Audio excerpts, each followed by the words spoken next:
Halo semua, pernahkah kalian merasa betah belajar di kelas tertentu, tapi tidak nyaman di kelas lainnya?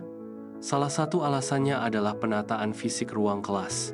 Ruang yang tertata baik bukan hanya indah dilihat, tapi juga membantu siswa fokus, aktif, dan bersemangat. Pada video ini, kita akan membahas bagaimana penataan kelas yang efektif dapat mendukung pembelajaran yang nyaman, aman, dan menyenangkan bagi semua siswa. Penataan fisik kelas mencakup semua hal yang ada di ruangan. Meja, kursi, papan tulis, jendela, pencahayaan, bahkan warna dinding. Kelas yang tertata baik menciptakan suasana yang positif. Guru dapat mengelola kegiatan dengan lebih mudah, dan siswa merasa dihargai serta nyaman berada di dalam kelas. Sebaliknya, kelas yang sempit, kotor, dan tidak tertata dapat menurunkan konsentrasi dan semangat belajar. Manajemen kelas tidak hanya tentang mengatur perilaku siswa, tapi juga bagaimana guru menata ruang agar mendukung proses pembelajaran. Mari kita lihat beberapa model tata letak kelas. Model barisan cocok untuk pelajaran teori atau ceramah, model kelompok efektif untuk kerjasama dan diskusi, model U memudahkan guru dan siswa saling berinteraksi, model lingkaran cocok untuk pembelajaran reflektif dan diskusi mendalam. Meja guru sebaiknya tidak menjadi penghalang. Tempatkan di bagian depan, namun tetap mudah dijangkau siswa. Papan tulis diletakkan di posisi yang dapat dilihat semua siswa tanpa harus menoleh tajam. Di sudut lain, buatlah pojok baca atau pojok kreativitas. Tempat siswa dapat berdiskusi santai atau mencari inspirasi. Penataan yang efektif bukan hanya masalah estetika, tapi juga efisiensi dan psikologi. Ketika ruang kelas rapi dan terang, siswa merasa lebih aman, tenang, dan termotivasi. Guru juga lebih mudah memantau seluruh siswa. Sebagai contoh, di kelas yang kursinya tersusun kelompok kecil, siswa lebih sering berdiskusi dan saling membantu. Sedangkan di kelas yang kursinya berbaris, suasana cenderung formal dan komunikasi terbatas. Dengan memahami karakteristik kegiatan belajar, guru bisa menata ruang agar sejalan dengan tujuan pembelajaran. Kenyamanan belajar dipengaruhi oleh faktor fisik. Pencahayaan, cahaya alami membantu kesehatan mata dan meningkatkan konsentrasi. Ventilasi, udara segar mencegah kantuk dan menjaga fokus. Kebersihan, kelas bersih mencegah penyakit dan membuat siswa lebih betah. Warna dinding, warna lembut seperti krem atau hijau muda memberi ketenangan.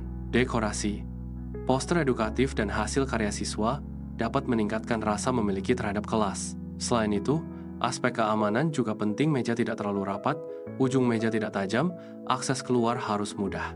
Dari sisi keamanan, pastikan tidak ada kabel berserakan, perabot kokoh, dan jalur keluar mudah diakses. Sediakan kotak P3K sederhana berisi plester, kasa, dan antiseptik di tempat yang mudah dijangkau untuk keadaan darurat kecil.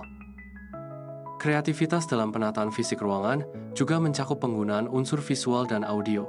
Musik lembut dapat meningkatkan fokus dan mengurangi stres. Dekorasi warna-warni menumbuhkan semangat. Hasil karya siswa yang dipajang membuat mereka bangga dan lebih percaya diri. Guru bisa mengganti tata letak setiap bulan agar suasana tidak monoton. Dengan begitu, kelas menjadi dinamis dan selalu terasa hidup. Mari lihat contoh nyata. Di kelas James, suasana awalnya membosankan. Meja tidak teratur, pencahayaan redup, dan dinding polos. Setelah dilakukan penataan ulang, meja disusun kelompok, ditambah tanaman kecil, dan poster motivasi di dinding. Hasilnya, siswa menjadi lebih aktif berdiskusi, jarang mengantuk, dan lebih cepat memahami materi. Inilah bukti bahwa penataan ruang kelas memiliki dampak nyata pada hasil belajar. Sekarang kita lihat contoh kelas ideal. Meja tersusun rapi, cahaya alami masuk, udara segar, dan warna ruangan menenangkan. Setiap siswa punya ruang gerak yang cukup, guru mudah berinteraksi, dan suasana belajar terasa hangat. Dengan demikian, seluruh pembahasan tentang penataan fisik ruang kelas membawa kita pada satu kesimpulan utama, bahwa ruang belajar bukan hanya wadah, tetapi juga bagian dari proses pendidikan itu sendiri. Ruang yang baik menumbuhkan kepribadian yang baik. Ruang yang teratur melahirkan pemikiran yang teratur. Dan ruang yang penuh perhatian melahirkan peserta didik yang penuh kasih dan tanggung jawab.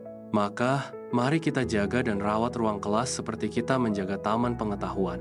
Setiap meja yang dibersihkan, setiap kursi yang dirapikan, dan setiap dinding yang dihiasi adalah langkah kecil menuju pembelajaran yang bermakna. Kelas yang tertata bukan hanya tempat belajar, tetapi juga cermin dari karakter, budaya, dan semangat pendidikan yang sesungguhnya. Sebagai penutup, marilah kita renungkan. Manajemen kelas bukan hanya tentang mengajar dengan efektif, tetapi juga tentang menciptakan ruang yang mendukung setiap potensi siswa untuk tumbuh dengan bahagia. Penataan fisik ruang kelas adalah bentuk nyata dari kepedulian seorang pendidik terhadap kenyamanan, keselamatan, dan kebahagiaan anak didiknya. Dan dari ruang yang sederhana itulah lahir generasi yang siap berpikir jernih, bekerja sama, dan mencintai ilmu dengan sepenuh hati.